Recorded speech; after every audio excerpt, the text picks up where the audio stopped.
बिहार के पूर्व मुख्यमंत्री और राष्ट्रीय जनता दल यानी कि आरजेडी के अध्यक्ष लालू प्रसाद यादव भारतीय राजनीति के सबसे चर्चित और प्रभावशाली नेताओं में से एक हैं।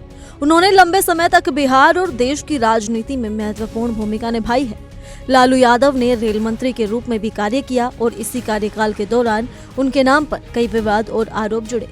उनके परिवार में उनकी पत्नी और बिहार की पूर्व मुख्यमंत्री राबड़ी देवी और उनके पुत्र और वर्तमान में राज्य के नेता प्रतिपक्ष तेजस्वी यादव भी सक्रिय राजनीति में हैं। राजनीतिक करियर के साथ साथ लालू प्रसाद यादव कई बार भ्रष्टाचार और कई अनियमितताओं के आरोपों के केंद्र में भी रहे हैं। उनके खिलाफ आरोपों और उनके राजनीतिक फैसलों ने हमेशा राष्ट्रीय स्तर पर चर्चा को जन्म दिया है। हाल ही में IRCTC घोटाले में दिल्ली के राउज एवेन्यू कोर्ट ने लालू प्रसाद यादव, राबड़ी देवी, तेजस्वी यादव और कई अन्य लोगों के खिलाफ आधिकारिक रूप से आरोप तय किए हैं। इसके बाद लालू यादव ने इस आदेश को दिल्ली उच्च न्यायालय में चुनौती दी है और अदालत से राहत की मांग की है। अदालत ने इस याचिका की सुनवाई सोमवार को जस्टिस स्वर्णकांत शर्मा की एकल पीठ के समक्ष करने का आदेश दिया है। इस सुनवाई पर राजनीतिक और कानूनी दोनों ही हलकों की निगाहें टिकी हुई हैं, क्योंकि मामला न केवल राजनीतिक दृष्टि से संवेदनशील है, बल्कि इसमें उच्च पदस्थ नेताओं के भ्रष्टाचार के गंभीर आरोप भी शामिल हैं।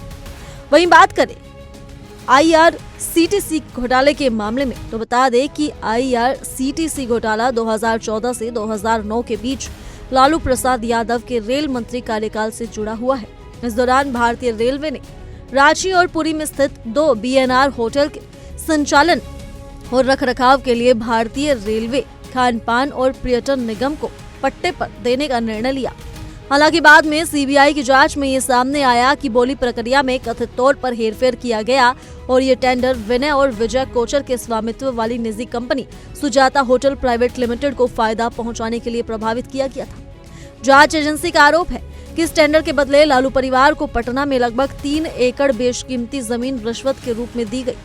ये जमीन पहले एक बेनामी कंपनी डिजिटल मार्केटिंग लिमिटेड के माध्यम से ट्रांसफर की गई और बाद में राबड़ी देवी और तेजस्वी यादव की कंपनी लारा प्रोजेक्ट्स LLP ने अधिग्रहित कर ली।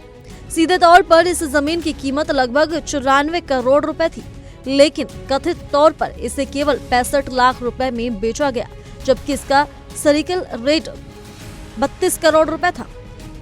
वहीं CBI का कहना है कि ये एक लेन देन का घोटाला था, जिसमें जनता के हित को नजरअंदाज करके निजी पक्षों को फायदा पहुंचाया गया। दिल्ली की कोर्ट ने सभी आरोपियों के खिलाफ उनकी कथित भूमिका के अनुसार अलग अलग धाराओं में आरोप तय किए हैं।